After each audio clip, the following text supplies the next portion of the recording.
Eurocharm launched the 6th edition of its White Book of Trade Investment Issues and Recommendations on Monday.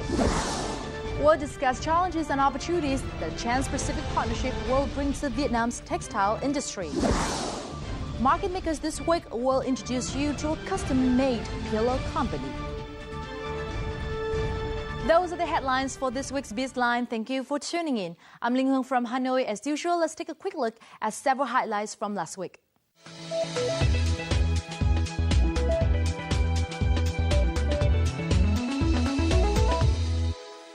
Eurocharm launched the 6th edition of its White Book of Trade Investment and Issues and Recommendations on Monday.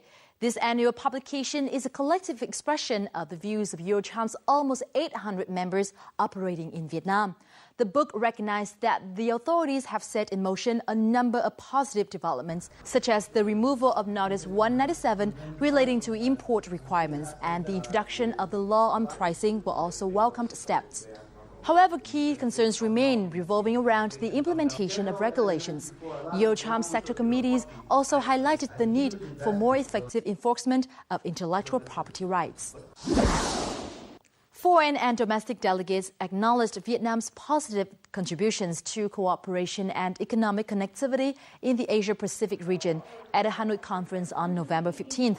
Over the course of its membership, Vietnam has introduced more than 70 initiatives for cooperation, spanning trade liberalization, small and medium-sized business development, human resources development, healthcare, emergency response. Delegates vowed to work closely with Vietnam to successfully organize the 6th APEC Human Resource Development Ministerial Conference scheduled for next year. The Vietnam Association of Seafood Exporters and Producers of VASEP signed a memorandum of understanding last week with the port of Zeebrugge in Belgium to build a char fish distribution center. Zeebrugge is a deep-sea port and a gateway to the European market. A direct sea route from Vietnam to the port will open next year, helping shorten transport times and costs. The port's distribution and electronic multi-auction services are expected to help Vietnamese exporters connect directly with buyers and obtain a more competitive price than before. Russian firms Rosneft and Gazprom signed a draft of deals with state energy firm PetroVietnam on Tuesday, covering fuel supplies, joint exploration, and shared investments in Vietnam's $3 billion Dung Quất refinery. Under the agreement signed during a visit to Vietnam by Russian President Vladimir Putin, Rosneft will allow PetroVietnam to explore for hydrocarbons in the Pechora Sea in the Arctic off the northwest Russia, a rare opportunity for a foreign firm. Those are the highlights from last week. Up next, we talk about the chances and challenges that the Trans-Pacific Partnership will bring to Vietnam's textile industry in our crosstalk.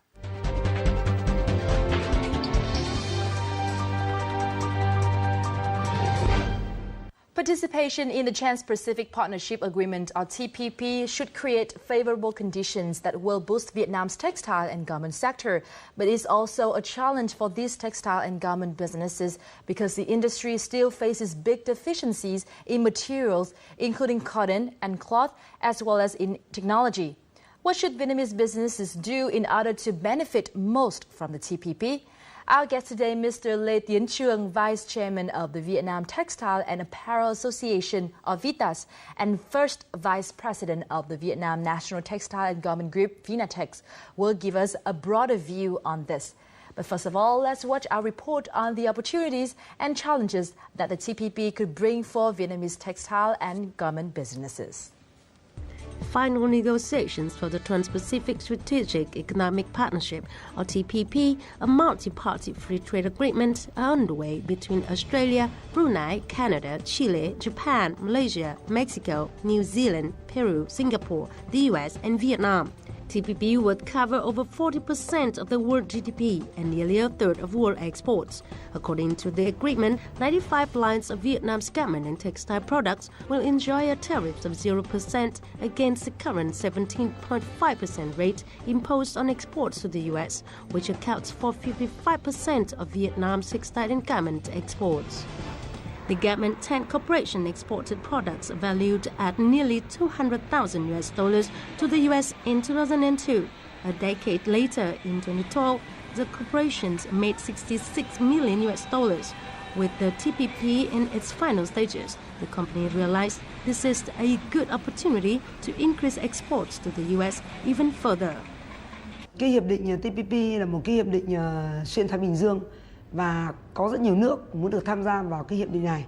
Lý do vì sao là bởi vì nếu mà đạt được những cái yêu cầu của các nước mà nằm trong cái khối TPP thì cái thuế suất của các cái doanh nghiệp xuất qua lại nó sẽ được giảm và có những cái mặt hàng là với thuế suất bằng không. Thì chắc chắn là một cái lợi thế quá lớn cho các doanh nghiệp. Before Vietnam's garment and textile industry can enjoy a 0% tariffs to the U.S., it will have to meet certain criteria outlined in the TPP. The TPP has set up the yarn forward principle, which means that textile and garment products will only enjoy preferential tariffs if the various stages of the manufacturing process, such as spinning, weaving, dyeing, trimming, and sewing, are carried out in TPP member countries. At present, garment and textile enterprises use materials mostly imported from other countries such as China and Republic of Korea. Đối với Hòa Thọ thì cái mặt hàng hiện nay đương xuất khẩu khoảng 26 đến 27% thuế xuất vào Mỹ. Thì khi mà cái thuế xuất nó tụt xuống còn 0% thì đây phải nói là một cơ hội với một cái thị trường rộng mở và một cái cơ hội về thuế rất là lớn. Tuy nhiên bên cạnh đấy thì chúng ta cũng không thể không nghĩ tới những cái thách thức. Đấy, đối với cái tầm ở ngành dệt may Việt Nam chúng ta hiện nay á, cái thiếu của chúng ta là thiếu về nguyên liệu. Đấy, mà chủ yếu là ở cái ngành dệt và nhuộm. Kiếm nguồn nguyên liệu ở đâu trong 12 nước này? Đấy điều thứ nhất. Cái thứ hai, nếu như lấy nguyên liệu trong nước thì lấy ở đâu ra để cung cấp được cho thị trường? Chứ đây chính là cái lúng túng của chúng ta. 80% of materials used by most large garment exporters in Vietnam are imported from foreign countries. If Vietnam is unable to meet these requirements with other TPP members, especially those related to the origins of materials, the garment and textile industry won't enjoy the benefits of the agreement. Well, thank you very much for being here with us today. Could you please describe briefly on the progress of the garment and textile industry in Vietnam in recent years? You know that the textile and garment industry in Vietnam is the biggest export industry of Vietnam since 2008. Before that, it's the second largest only after crude oil. The growth rate in the last 5 years is over 12%. And last year, total export turnover achieved $17.2 billion US dollars. And then it gave the major share in many big markets such as USA, EU, and Japan. In USA, Vietnam textile products is keep a second position in the market with the market share around 7.8%. And EU and Japan, we also keep the position with third and fifth in the export countries to that market. And you know that currently the textile and garment industry in Vietnam using 1.3 million workers in the factory, and also if the supporting industry for textile and garment, totally we're using more than 2 million employees for that industry. It plays a very important role in terms of industrialization and also poverty reduction in Vietnam. So what are the major export markets for Vietnam's textile and garment products? Currently, we have 4 markets with export turnover over $1 billion US dollars. The largest is USA, with close to $8 billion US dollars last year, and this year maybe $9 billion US dollars, acquiring 44% of total export of textile garment from Vietnam. And second largest is EU, 27 countries with 14% of total export. And the third is Japan. Japan is 12% of our total export. And from last year, Korea also over $1 billion US dollars export turnover and around 8% of our total export turnover. And 4 biggest markets acquiring 85% of total export. It is play a very important role with the textile and garment industry in Vietnam. Especially we can see that the USA is very important with us. We have the milestone in BTA in 2001. After that, only in 1 year, $1 billion US dollars export more to USA. And the second time is WTO member in 2007, 33% increased only in 1 year. And now we hope with many new FTA and especially for TPP. So as you have mentioned, BTA and WTO membership have been big boosts for Vietnam's textile and garment exports. So what are the major requirements that these products have to meet in order to enter these markets? The major requirement is we should have the reasonable price, speed to market, quality, and quality including the quality of product and after-sales service quality and service quality also. And the last thing is the design, the design of that. And for textile garment, for the time being, we think that we have the advantage on that. So if the TPP is implemented, what will be the advantages for Vietnam garment and textile industry over the current conditions? Currently, even we are the member of the WTO, the average tax to U.S. market still for textile garments still around 17%. Some kind of product, some HS, still 30%, and some only 10%. If we have TPP, including the rule of origin requirement, and we maybe if we comply with the rule of origin requirement, we will get a favorable condition on tax, and we can hope that the tax will maybe down to zero.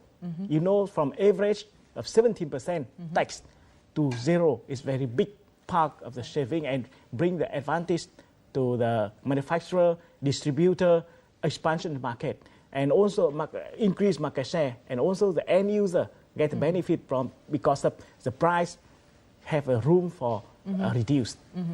How about the advantages that Vietnam's textile and garment industry will have over its current competitors, such as China and Bangladesh? China and Bangladesh they still have MFN tax because they're not a member of TPP. Different with us, the Bangladesh maybe have the tax condition for the poor countries. However, it's still higher than TPP member if we comply with the rule of origin requirement. It means that the benefit from TPP bring to the member of TPP only when we comply with rule of origin. This is very important with every manufacturer in TPP region. So do you think that Vietnamese textile and garments enterprises can or have the ability to comply with the rules of origin? Currently, rule of origin is still in the process of negotiation. As you know, because I'm a textile and garment industry is the biggest stakeholder of Vietnam in TPP negotiation. And then we are very carefully to study and also to follow up with the information update from a TPP round. Until 19 rounds of TPP negotiation in Brunei, August. Rule of origin of textile is every participant in try to cover as yarn forward. It's not fully accepted of all the participants. However, yarn forward rule is a key point during the negotiation of rule of origin. And yarn forward is mean that only the product we have from yarn, spinning yarn, weaving, dyeing, finishing, and sewing inside TPP region, we will get the favorable condition of tax. And for Vietnam, as you know, currently we import more than 60% of fabric using for making the garment product export. Right. And if we are import the fabric not from TPP member, Right. we cannot get the benefit.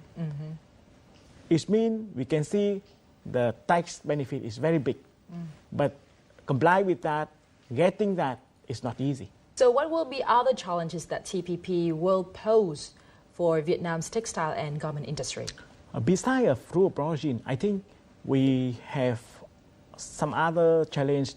For example, that when we have the benefit from tax, maybe the order is come with a higher volume.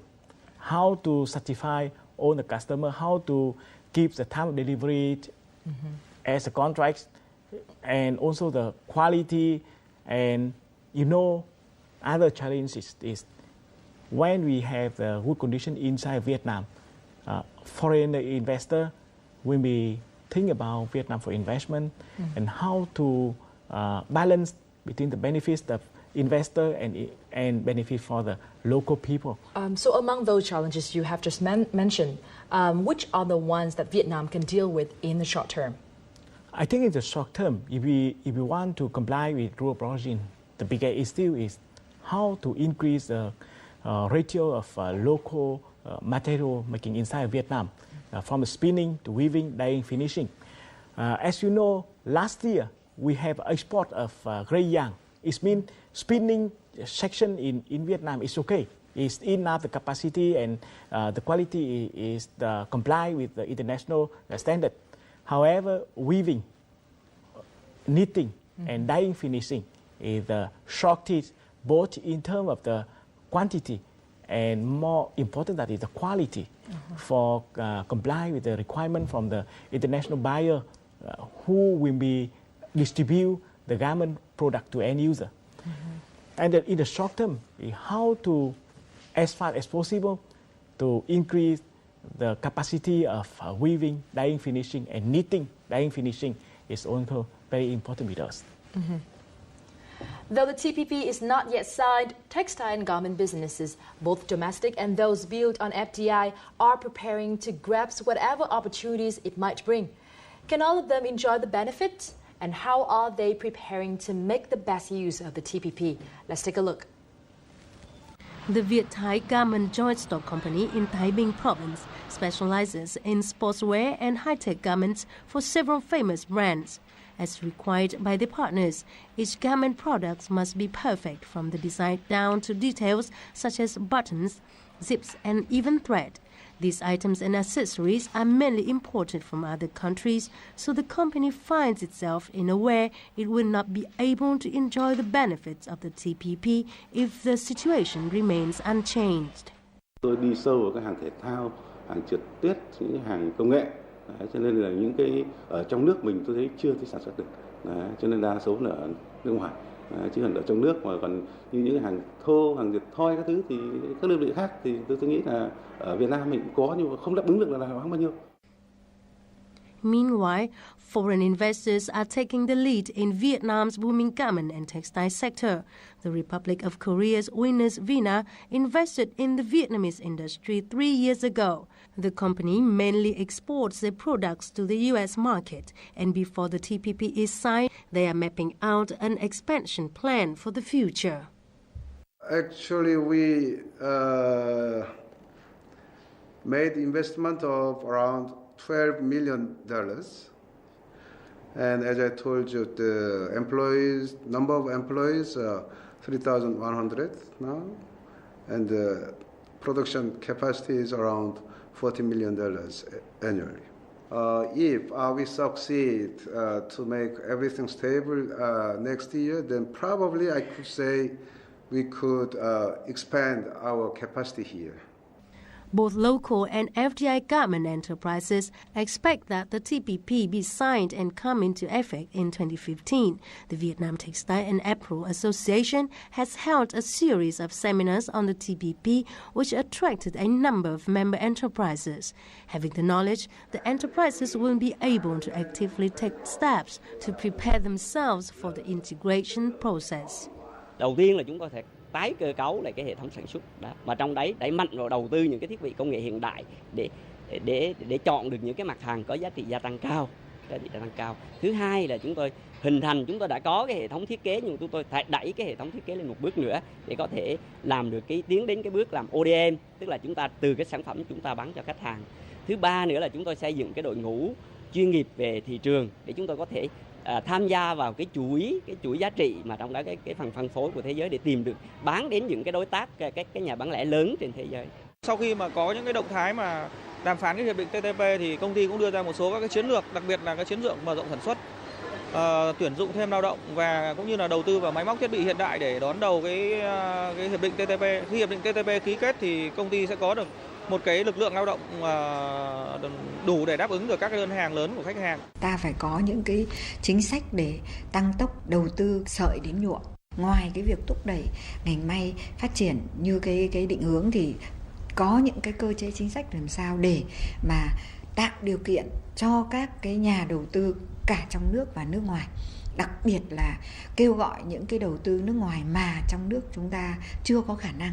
Regardless of when the TPP negotiations are concluded, the government is calling for domestic and FDI investment in garment and textile industry to have production processes in place and material and labor sources ready to take advantage of the agreement from the outset. Some people say that TPP will only benefit the giants of the industry or the foreign finance ones. How do you think about this? Actually, the company who have a good financial condition will be get more benefit on that because they have a capital available for investment expansion to cope with the new order, expansion of the order, and they also have money for even the buying the technology, transfer technology from the modern company in overseas. It means that they can shorter the time of comply with the rule of origin. And for the small and medium company, each small and medium company can focus one kind of product, doing that good well, and link it together and build up the supply chain of small and medium enterprise. I think can support together to overcome the challenge of the TPP, the agreement. So what support do the textile and garment industry need from the government?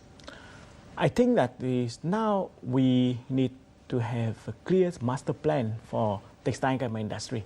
It means the government is setting up the target for our industry 2013, even vision 2050.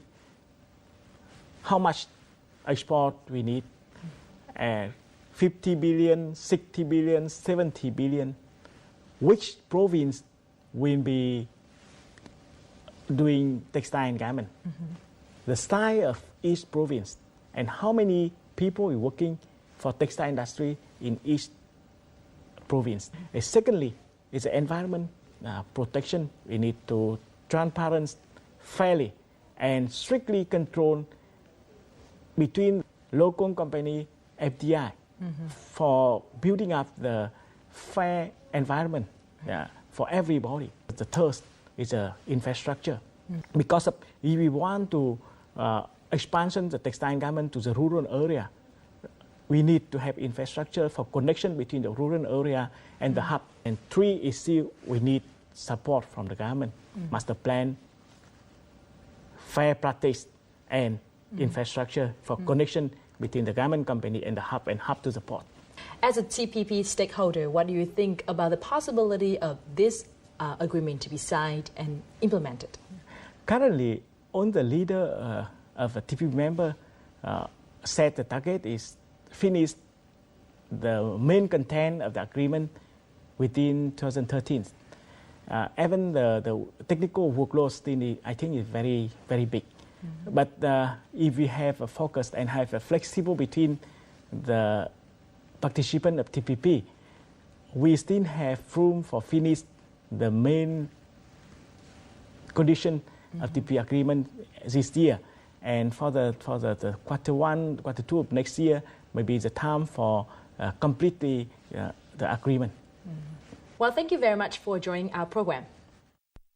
Well, according to Mr. Lê Tiến Trường, the TPP is expected to be signed next year and take effect in 2015.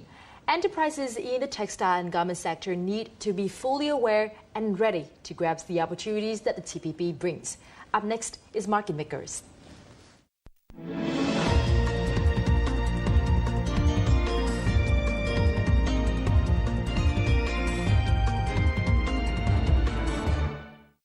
Over the past few years, Vietnam has seen a wave of handmade businesses springing from creative minds. Up next in our program, we'll meet one of the first young entrepreneurs in the country to build a multi-store business from handmade items, but not just any kind.